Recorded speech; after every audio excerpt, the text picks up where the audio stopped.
alors jàngat bi moo ci mën a am mooy juste que souvent aussi dama jàpp ni quand on analyse aussi ñu bañ a dem sous le coup de l'émotion wala sur les bruits de couloir. C'est bien que ñu naan le maire a signé son arrêt de mort politique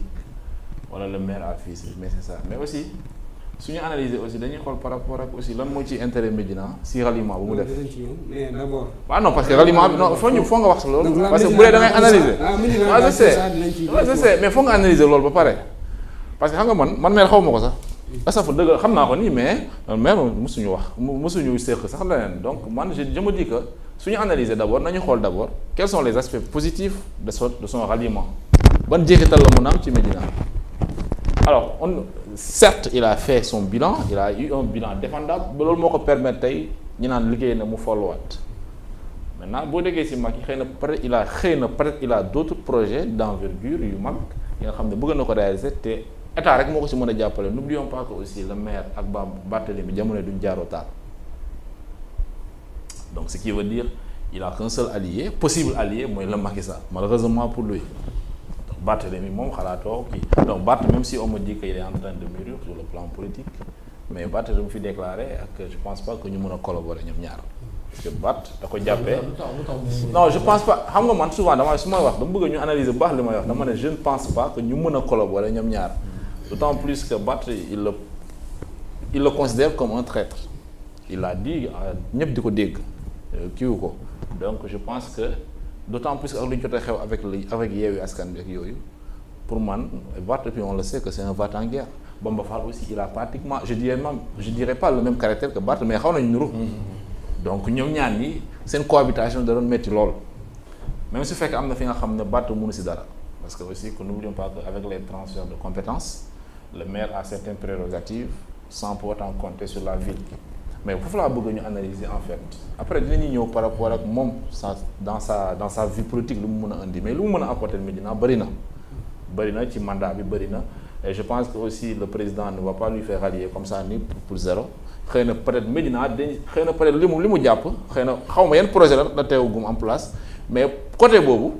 mën na am positivité au niveau de la Médina pour mu mën a gën a defar Médina. bu ñu déggoo Baye Cheikh li mu wax. donc ñu gis maire yi nga xam ne ñoo rejoindre le camp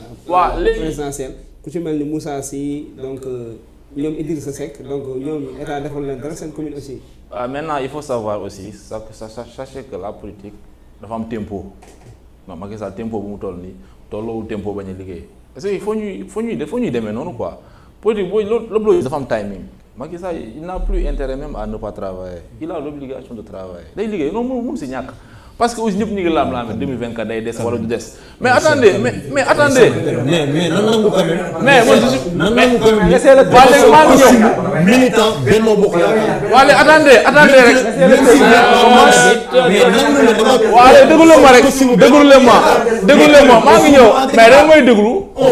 waaw mais ba ngeen di wax dama leen j'ai eu l'amabilité de vous écouter donc par élégance yéen da ngeen di reprocher le maire élégance am leen élégance boobu non yéen a war a am élégance boobu parce que je vois que vous reprochez le maire d'être élégant mais vous n'êtes pas élégant non man du ma la may dama ne loolu mooy li nga xam ne mën na ko am ci avantage te loolu mooy li ma jàpp ni parce que yéen a dugg ci Macky man Macky waxuma ko Bamba Fall lañ nekk di wax par rapport ak jeexital bu mu mën a am ici au niveau de la Médina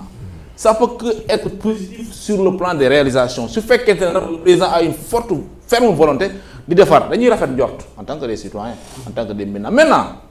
quant à nag l'acte bu mu posé man l'acte bu mu posé je le considère comme un acte de haute trahison pour son électorat parce que aussi quoi que l'on puisse dire s'il avait tenu ce discours avant les élections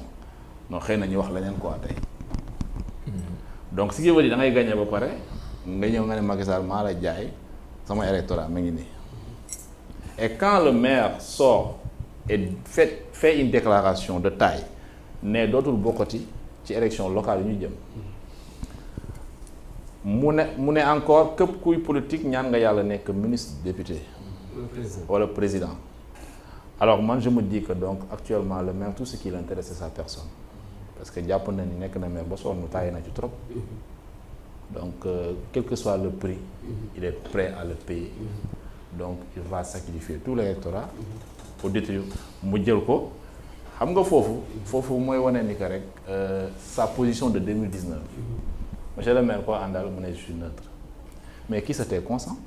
quand tu es neutre tu es avec le pouvoir quoi que l'on puisse dire dañuy waxtaan si jàngat boo noppee nga ne faruma wala ñu ñi di xeex nga ne atteewoo mais bu ku bëtam tëj yow la léegi tey jii son mutisme boobu noonu son mutisme égoïste même je dirais parce que pour man waru ko woon fay Khalifa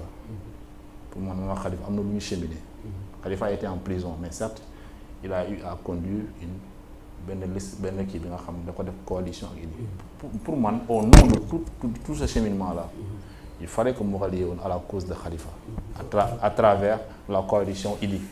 bu mu semoon ak Idy donc ça c'était le minimum quoi en fait moo tax parfois je me dis que est-ce qu'il a une fois été élégant dans sa vie politique parce que sa vie personnelle leneen la parce que bu ñuy jàngat sa vie politique parce que man je le connais pas dans sa vie privée loolu da ngay wax da ngay tooñ yàlla da ngay tooñ doomu jàmm mais dans sa vie politique li ñu fiy gis li histoire wane man loolu laay wax en tout cas gisaguma fu mu nekkee peut-être nag on a d'autres perceptions de l'élégance ku nekk ak ni ngay définir élégance comme Soumaré moom il a sorti une grave définition de l'élégance maa ngi ñëw léegi boo jëlee dem bi mu dem tey pratiquement moom moo nekk ordre du jour plat du jour yi même gars yi moom la ñuy añee moom la ñuy ndékkee dem bi ñëw na mais dafa tooñaa dafa am ñu mu tooñ ndax pour man boo discours nga ne tout sauf ñoom ñoo ko doon wax marron beige tey yéen a ngi marron beige tey yéen a raw sa marron beige ça devient de la malhonnêteté gis nga xale yi bu ñu leen di tàggat bu ñu leen di jàngal dañ leen di jàngal patriotisme d'abord en premier ci politique moo jiitu mais surtout ñu jàngal leen être sincère dans ce que l'on dit on me dira que la politique a ses réalités parfois lu mu laaj ngay def mais quand tu te dis que soxlootoo local en prochaine maintenant ce qui veut dire donc c'est que électorat nga jox Cheikh Ba pour les prochaines locales donc tu vends la Médina à l'APR au détriment de quoi en guise de nga jox ma poste ministériel nga am si li ngay am sa poste 2 ans moo desee fi Macky Sall yow 2 ans yi lekk moo pour man loolu la instant bi pour man ce n'est plus le maire ce n'est plus le Bamba Fall non attention j'ai dit attends je termine ma phrase dañ koy dagg j'ai dit pour man ce n'est plus le maire qui se souciait de l'intérêt des Médinois mais il est devenu le maire qui se soucie de ses propres intérêts qui se soucie de lui-même te loolu kenn mënu ko dindi ku ko dindi kenn mënu ko dindi